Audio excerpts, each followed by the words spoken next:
Hello friends, agri classes by Rathore में आपका एक बार फिर से स्वागत है।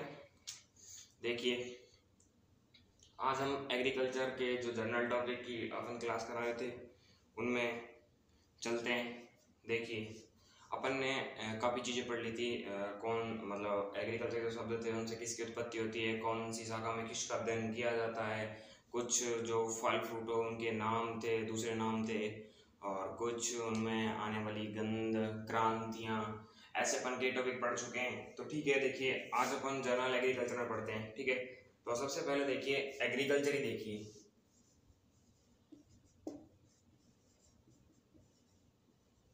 ठीक है, उस दिन अपन ने पढ़ा था कि जो एग्रीकल्चर है वो कौन सी भाषा का शब्द है, लैटिन भाषा का शब्द है।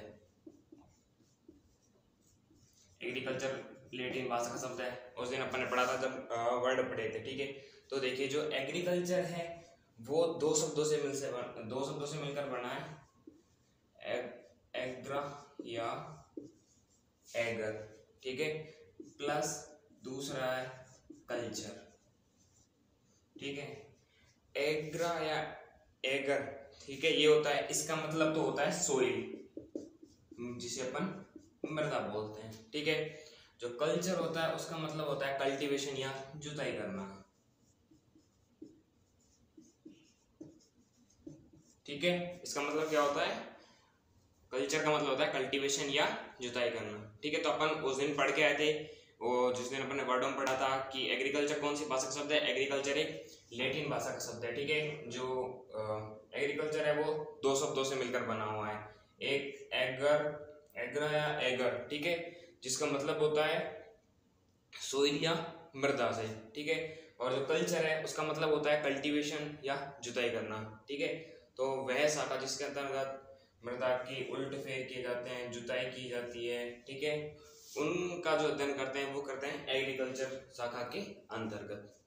ठीक है, अब देखिए नेक्स्ट, अब आगे चलते हैं अपन एग्रोनॉमी पर।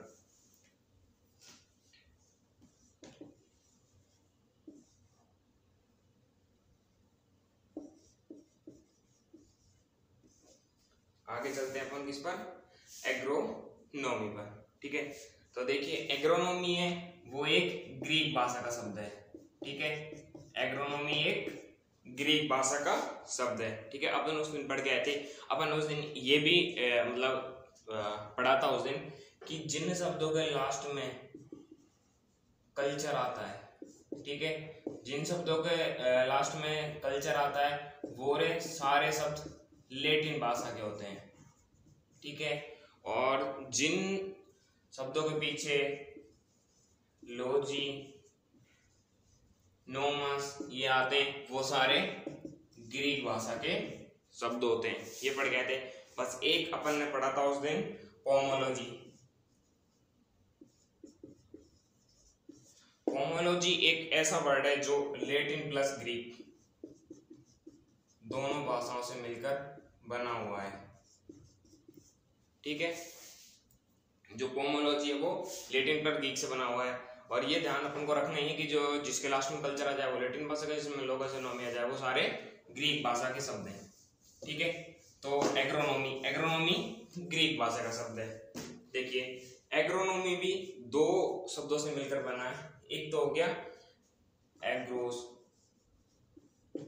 एक हो गया नोमस। ठीक है, एग्रोनॉमी दो शब्दों से मिलकर बना, एक हो गया एग्रोस, एक हो गया नोमस। ठीक है, एग्रोस का मतलब होता है खेत या फील्ड। ठीक है, और जो नोमस होता है उसका मतलब होता है टू मैनेजमेंट या प्रबंधन। ठीक है, एग्रोनॉमी दो शब्दों से मिलकर बना हुआ है, एक तो क्या हो गया एग्रोस जिसका मतलब होता है फील्ड या खेत, और एक हो गया नोमस, ठीक है, जिसको बोलते हैं टू मैनेजमेंट या प्रबंधन। ठीक है, अब देखिए जो एग्रोनॉमी शब्द है इसके फादर ऑफ एग्रोनॉमी,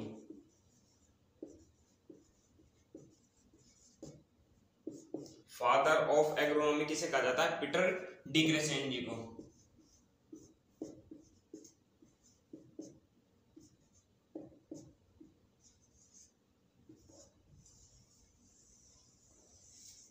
ये ध्यान कर लेना, ये क्वेश्चन काफी बार आ चुका है और आप भी आ सकता है कि जो एग्रोनॉमी है उसके पिता या फादर ऑफ एग्रोनॉमी किसे बोला जाता है? फादर ऑफ एग्रोनॉमी है पीटर डिक्रेसेंजी को बोला जाता है।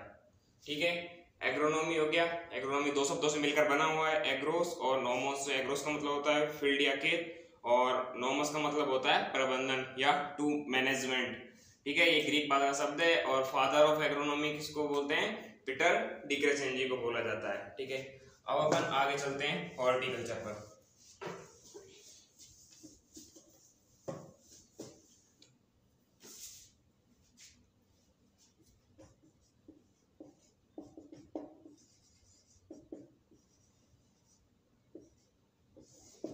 हॉर्टिकल्चर पर देखिए, हॉर्टिकल्चर भी एक लैटिन भाषा का शब्द है, अपन ने फर्स्ट लेक्चर में पढ़ा था। हॉर्टिकल्चर एक लैटिन भाषा का शब्द है, वैसे भी इसके लास्ट में कल्चर आता है तो ये लैटिन भाषा का शब्द है। ठीक है, हॉर्टिकल्चर भी दो शब्दों से मिलकर बना हुआ है। हॉर्टस से, पहला क्या है? हॉर्टस और दूसरा कल्चर। ठीक है, हॉर्टिकल्चर कितने शब्दों से मिलकर बना है? दो शब्दों से मिलकर बना है, एक तो हॉर्टस है और एक है कल्चर। देखिए, हॉर्टस का मतलब होता है गार्डन या उद्यान।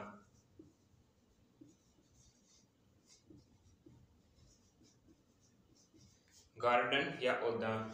और कल्चर का मतलब हम पढ़ के आए थे, कल्चर का मतलब होता है कल्टीवेशन या जुताई करना। ठीक है, अब देखिए अपन पढ़ा था कि हॉर्टिकल्चर पहले पढ़ के आए थे। हॉर्टिकल्चर एक लैटिन भाषा का शब्द है और ये दो शब्दों से मिलकर बना हुआ है, हॉर्टस और कल्चर से। ठीक है, हॉर्टस का मतलब होता है गार्डन। ठीक है, और कल्चर का मतलब होता है जुताई करना। ठीक है, जो एक गार्डन शब्द है ये गार्डियम शब्द से बना हुआ होता है। ठीक है, गार्डियम शब्द का मतलब होता है घेरना।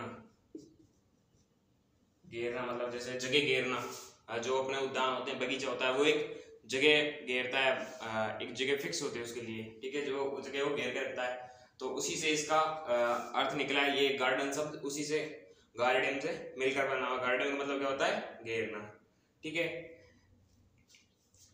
अब देखिए, जो अपन ने बस अभी पढ़ के आए थे कि जो फादर ऑफ एग्रोनॉमी किसे बोलते हैं? पीटर डिक्रेसेंजी को।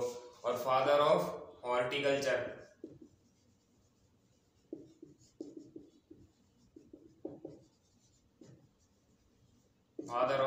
किसे बोला जाता है? एमएच मेरी गोबड़ा।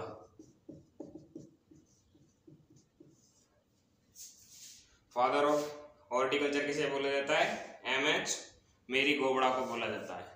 ठीक है, फादर ऑफ हॉर्टिकल्चर एमएच मेरी गोबड़ा और फादर ऑफ एग्रोनॉमी पीटर डिक्रेसेंजी। ये हो गए। अब इसके बाद अपन आगे चलते हैं पोमोलॉजी पर।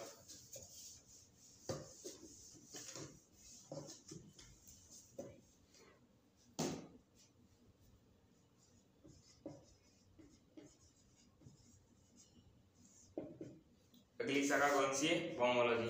अपन ने पढ़ा था कि पोमोलॉजी लैटिन प्लस ग्रीक भाषा का शब्द है। ये लैटिन प्लस ग्रीक दोनों भाषाओं का शब्द है। ये एक ही वर्ड ऐसा जो लैटिन प्लस ग्रीक दोनों वर्डों से मिलकर बना हुआ होता है। ठीक है, अब देखिए, पोमोलॉजी भी दो शब्दों से मिलकर बना हुआ है। एक तो हो गया पोमो प्लस एक हो गया लॉगस।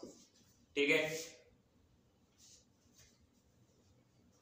पोमोलॉजी दो शब्दों से मिलकर बना, एक तो हो गया पोमस, एक हो गया लॉगस। पोमस का मतलब होता है फ्रूट या फल। ठीक है, और लॉगस का मतलब होता है टू स्टडी या अध्ययन करना।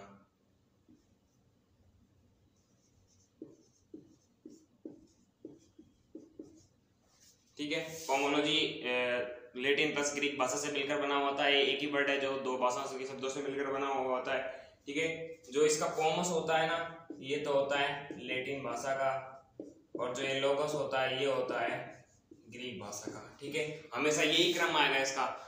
ऑप्शन यदि एक मान लो क्वेश्चन दिया भी जाएगा पोमोलॉजी कौन से भाषा का शब्द है, तो उसमें ऑप्शन ऐसे भी दिया जाएगा, एक अलग से दे देगा ग्रीक भाषा, एक अलग से दे देगा लैटिन भाषा, एक दे देगा लैटिन प्लस ग्रीक, और एक ग्रीक प्लस लैटिन भी देगा। ग्रीक प्लस लैटिन गलत आंसर है, इसका सही आंसर एक ही होगा, लैटिन प्लस ग्रीक भाषा का। ये क्रम भी होना चाहिए कि पहले लैटिन बाद में ग्रीक, क्योंकि जो पोमो शब्द है वो फर्स्ट में है और वो लैटिन भाषा का है, और जो लोगस जो बाद में है वो ग्रीक भाषा का है। ठीक है, तो पोमोलॉजी का मतलब हो गया फलों का अध्ययन करना। ठीक है, जो father of pomology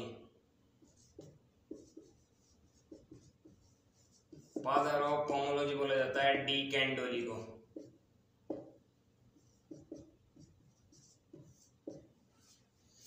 father of pomology किसे बोला जाता है, डी कैंडोली को। ठीक है, अब अपन 3 पढ़ चुके हैं। सबसे पहले पढ़ा था कि फादर ऑफ एग्रोनॉमी कौन है, पीटर डी क्रेसेंजी। उसके बाद पढ़ा था अपन ने फादर ऑफ हॉर्टिकल्चर कौन है, फादर ऑफ हॉर्टिकल्चर एमएच मेरीगोल्डा। और अपन अभी पढ़ा कि फादर ऑफ पोमोलॉजी कौन है, डी कैंडोली। देखिए अपन ने उस दिन लगभग सारी शाखाएं कर ली थी कि कौन सा शब्द कौन सी भाषा से मिलकर बना हुआ है, या कौन सी शाखा के अंदर किसका अध्ययन किया जाता है। एक आता है ऑर्नामेंटल गार्डनिंग,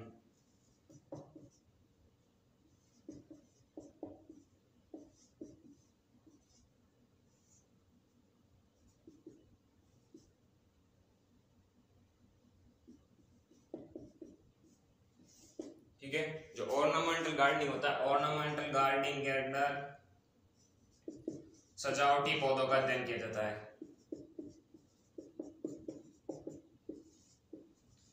ये भी वहीं पे लिख लेना और याद कर लेना कि जो ऑर्नामेंटल गार्डनिंग होता है, ऑर्नामेंटल गार्डनिंग में किसका अध्ययन किया जाता है, ऑर्नामेंटल गार्डनिंग में किया जाता है सजावटी पौधों का अध्ययन किया जाता है।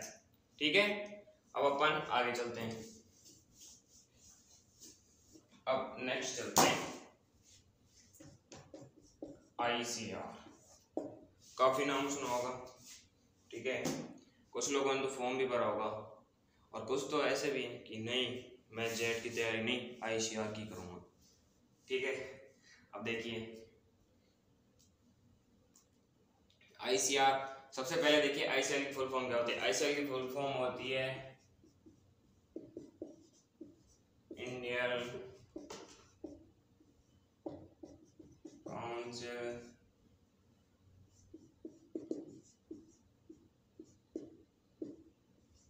Agriculture research. ICR की फुल फॉर्म क्या होती है, इंडियन काउंसिल एग्रीकल्चर रिसर्च। और जो ICR है, ICR की स्थापना हुई थी 16 जुलाई 1929 को। ICR की स्थापना कब हुई थी, 16 जुलाई 1929 को। और ICR की फुल फॉर्म क्या है, Indian council agriculture research.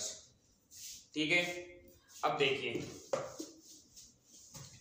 ICR में एक रॉयल कमीशन, एक कमेटी का गठन किया गया था।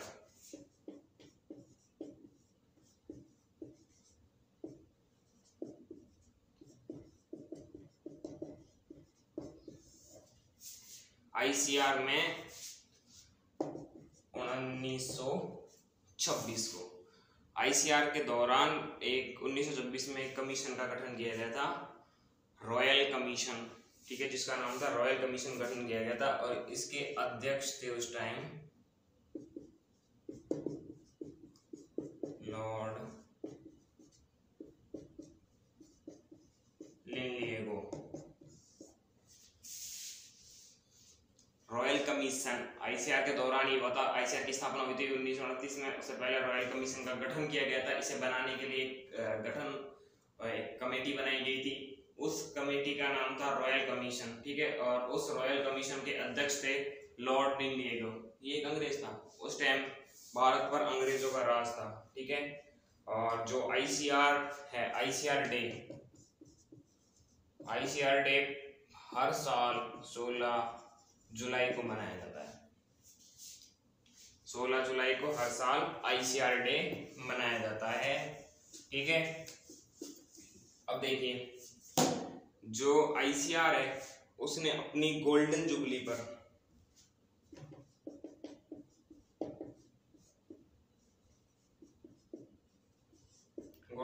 गोल्डन जुबली 50 ईयर बाद होती है। किसी भी चीज के 50 ईयर बाद उसकी गोल्डन जुबली होती है। ठीक है, तो ICR ने गोल्डन जुबली स्थापना 1929 में हुई थी, तो उसकी गोल्डन जुबली 1979 को हुई थी। ठीक है, 1979 को उन्होंने एक प्रोग्राम लॉन्च किया था ICR ने।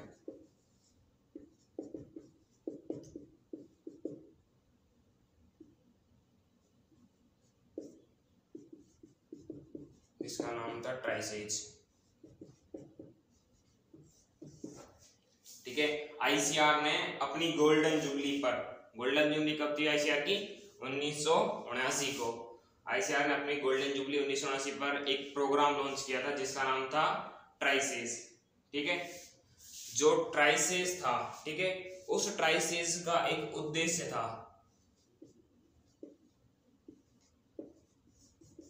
ट्राइसेज का एक मेन उद्देश्य था। ट्राइसेज का उद्देश्य क्या था? ट्राइसेज का उद्देश्य था, ट्राइसेज चाहता था जो भारत के युवा और जो लेडीज हैं, महिलाएं, वह इनको ज्यादा से ज्यादा कृषि की ओर आकर्षित करना चाहता था।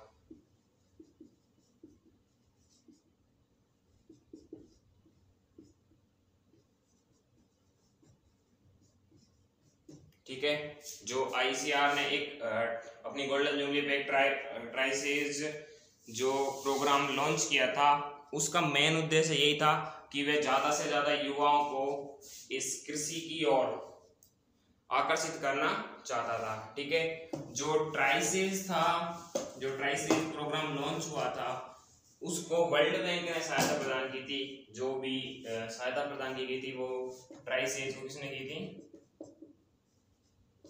वर्ल्ड बैंक ने।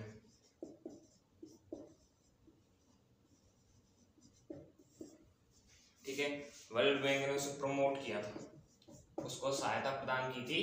जो भी पैसा वगैरह, जो भी सारी चीजें थी, वो वर्ल्ड बैंक द्वारा उसे दी गई थी। ठीक है, ये एक प्रोग्राम था उसका। उसके बाद देखिए ICR में कुछ पद होते हैं। ठीक है, जैसे ICR का अध्यक्ष, जैसे कॉलेजों में अध्यक्ष होते हैं ना, ऐसे ICR का एक अध्यक्ष होता है। और ICR का अध्यक्ष किसे चुना जाता है? ICR का अध्यक्ष चुना जाता है जो भारत का कृषि मंत्री होता है। जो भारत का कृषि मंत्री होता है उसे ICR का अध्यक्ष चुना जाता है, भारत सरकार द्वारा चुना जाता है उसे। जो कृषि मंत्री होता है उसे ICR का अध्यक्ष चुना जाता है। और ICR के प्रथम अध्यक्ष, ICR के प्रथम अध्यक्ष रहे थे खान मोहम्मद हबीबुल्ला।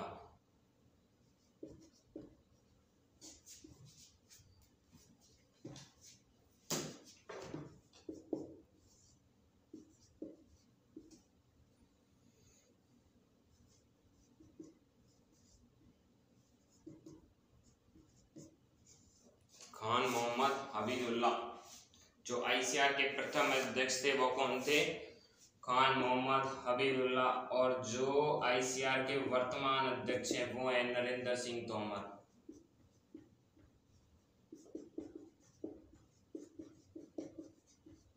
वर्तमान में ICR के अध्यक्ष कौन है? नरेंद्र सिंह तोमर। और जो फर्स्ट अध्यक्ष रहे थे वो थे खान मोहम्मद हबीबुल्ला। ठीक है, और ICR का अध्यक्ष किसे चुना जाता है? ICR का अध्यक्ष भारत सरकार द्वारा जो कृषि मंत्री होता है उसी को ICR का अध्यक्ष चुना जाता है। एक होता है DG, डायरेक्ट जनरल,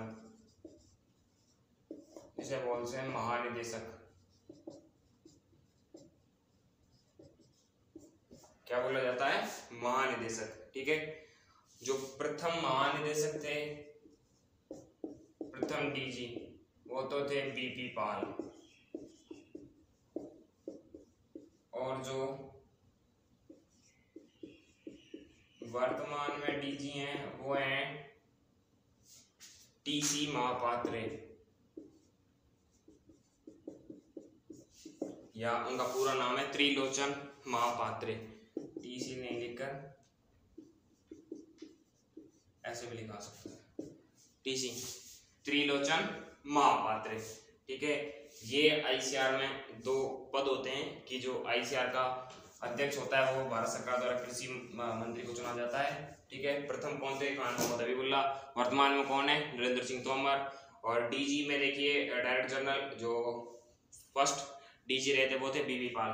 ठीक है, और जो वर्तमान में है उनका नाम है टीसी महापात्रे, त्रिलोचन महापात्रे। कई बार टी महापात्रे लिख के छोड़ देते हैं। ठीक है, अब देखिए IARI Indian agriculture research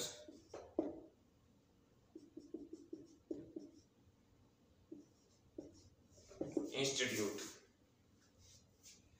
Indian agriculture research institute. ठीक है, इसकी स्थापना 1905 में हुई थी।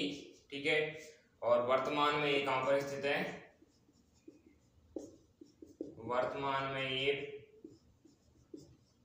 पूसा रोड दिल्ली में स्थित है। ठीक है, इसका वर्तमान में ये पूसा रोड नई दिल्ली में स्थित है। IARI Indian agriculture research institute, इसकी स्थापना हुई थी 1905 में। ठीक है, 1905 में जब इसकी स्थापना हुई थी तब इसका नाम था पूसा प्रयोगशाला।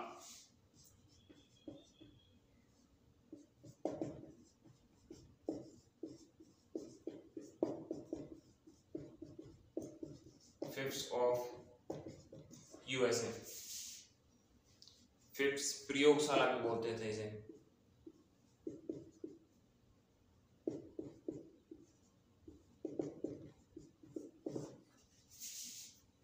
प्रयोगशाला 1905 में इसकी स्थापना हुई थी पूसा की, तो तब इसे बोलते थे फिप्स ऑफ USA या पूसा प्रयोगशाला। 1905 में स्थापना हुई थी। तब इसकी स्थापना हुई थी बिहार में दरभंगा डिस्ट्रिक्ट था, गंडक नदी के किनारे हुई थी।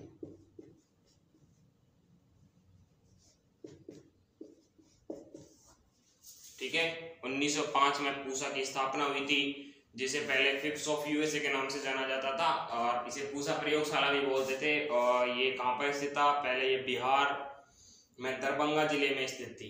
ठीक है, गंडक नदी के किनारे पर। फिर देखिए, फिर हुआ 1905 में इसकी स्थापना तो कर दी गई थी फिप्स ऑफ USA के द्वारा। ठीक है, उन्होंने इसे कुछ प्रमोट किया था, तब फिप्स ऑफ USA की स्थापना हो गई थी 1905 में। फिर 1911 में फिप्स ऑफ USA का नाम चेंज करके IIAR रख दिया गया था।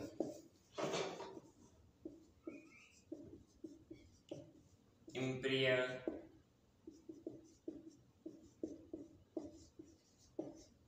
Institute of agriculture research.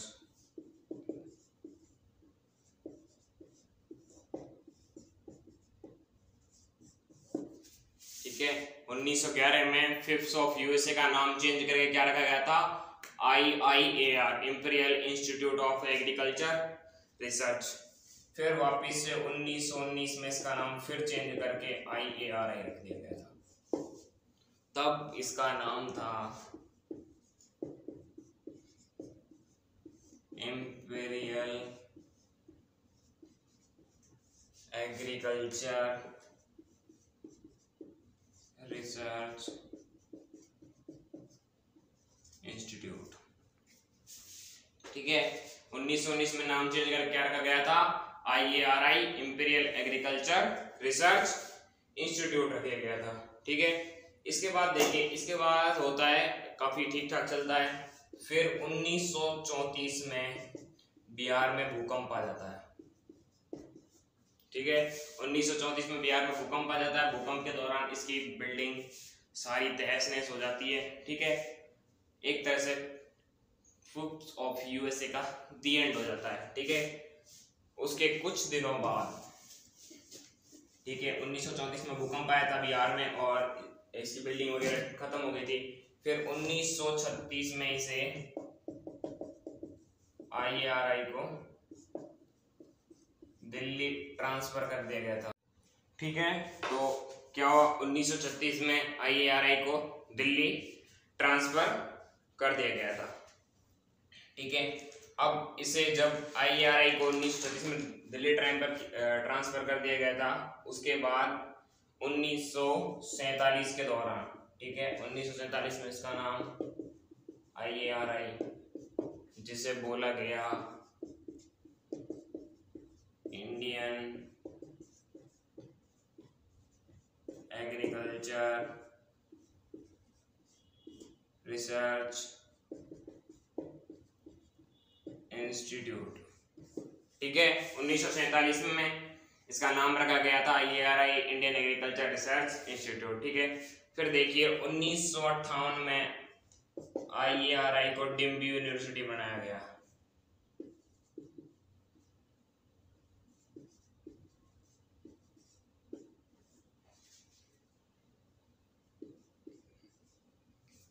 ठीक है, 1958 में से डिम्बू यूनिवर्सिटी बनाया गया था। डिम्बू यूनिवर्सिटी के दौरान इसमें दो मेनली एक उद्देश्य टाइप में रखे गए थे कि इन्हें उच्च शिक्षा व उच्च यूनिवर्सिटी, ठीक है, उच्च शिक्षा या उच्च यूनिवर्सिटी या उच्च संस्थान या उच्च संस्थान का दर्जा दिया गया था। ठीक है, 1958 में इसे उच्च शिक्षा, उच्च संस्थान या उच्च यूनिवर्सिटी का दर्जा दिया गया था। इसे डिम्बू यूनिवर्सिटी बनाया गया। डिम्बू यूनिवर्सिटी के दौरान ये दो चीजें थी। ठीक है, अब देखिए, अब अपन पढ़ेंगे इंटरनेशनल ईयर, अंतरराष्ट्रीय वर्ष। ठीक है, किस वर्ष, मतलब कौन से साल किस चीज को दिया गया। ठीक है, तो सबसे पहले पढ़ते हैं अपन इंटरनेशनल ईयर ऑफ राइस, अंतरराष्ट्रीय चावल दिवस। ठीक है,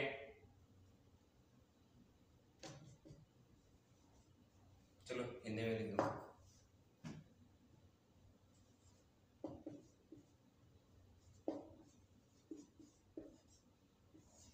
अंतरराष्ट्रीय चावल वर्ष, अंतरराष्ट्रीय चावल वर्ष था 2004 में। ठीक है, उसके बाद अगला आता है अंतरराष्ट्रीय रेगिस्तान वर्ष, अंतरराष्ट्रीय रेगिस्तान वर्ष था 2006, 5 में नहीं था। उसके बाद अगला आता है अंतरराष्ट्रीय पानी वर्ष, अंतरराष्ट्रीय पानी वर्ष था 2007 के दौरान। उसके बाद अगला आता है अंतरराष्ट्रीय आलू दिवस, आलू वर्ष, दिवस नहीं है, अंतरराष्ट्रीय आलू वर्ष था 2008 में था। उसके दौरान अगला था अंतरराष्ट्रीय रेशा वर्ष, अंतरराष्ट्रीय रेशा वर्ष था 2009 के दौरान। ठीक है, अंतरराष्ट्रीय चावल वर्ष, international year of rice 2004, international year of desert, तो ये था 2006 के दौरान। International year of water 2007, international year of potato 2008, international year of fibre 2009 में था। ठीक है, उसके बाद अगला देखिए अंतरराष्ट्रीय जैव विविधता वर्ष,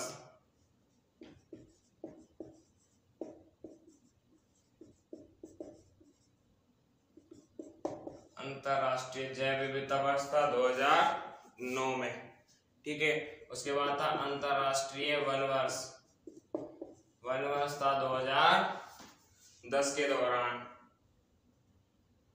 नहीं सॉरी 9 में नहीं था, 2010 में तो था, रेसा वर्ष और वन वर्ष था 2011 के दौरान। ठीक है, उसके बाद अगला आता है अंतरराष्ट्रीय बागवानी वर्ष। अंतरराष्ट्रीय बागवानी वर्ष है 2012 के दौरान। इसी तरह 2013 में नहीं था। अंतरराष्ट्रीय फार्मिंग वर्ष, अंतरराष्ट्रीय फार्मिंग वर्ष है 2014 के दौरान। ठीक है, उसके बाद आता है अंतरराष्ट्रीय मृदा वर्ष, यह है 2015 के दौरान। अंतरराष्ट्रीय दलहनी वर्ष, यह है 2016 के दौरान। 17 में नहीं है और 2018 में है मोटा अनाज।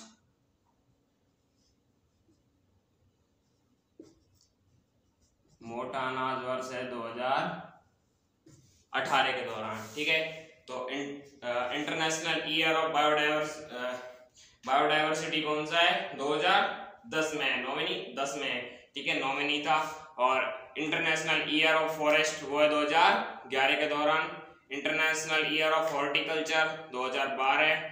इंटरनेशनल ईयर ऑफ फार्मिंग वो है 2014 में। 13 में नहीं था कुछ भी। और international year of soil 2015। International year of pulses दालें 2016।